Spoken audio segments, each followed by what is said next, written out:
Nakulabye ngo yambalidde Minister Boss Woni. N'omugamba buli jonga bavuma abantu ng'osirise ku Minister Balamu. Frank yaliwa bamuzizayo. Aliwa gulwe ne Sakoze ng'asirise asirikire ddala. Minister Balamu asirikire ddala. Ye kubanga babadde bambula abakazi bavuma bamaama b'abantu abantu babambudde bonna abaana yebasiza abazadde ku baana baabwe nga basirise.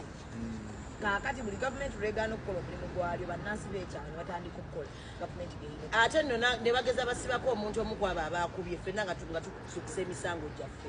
We have references by the way lwakusirika ate yange masaka okukuba campaign omukwano kwendi nafunye n'endagamuntu newandisiza September aliwo engombe yazze.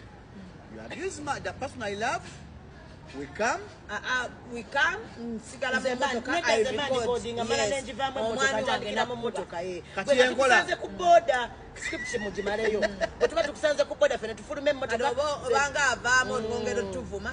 Omwami nga avaamu. Interview eno ya saa 11 olwaleero ku Monday nakusomesa emitwalo 5 yagaji. Ne iPhone. Ngakolera akasanvu. Mubeere ku bannaye.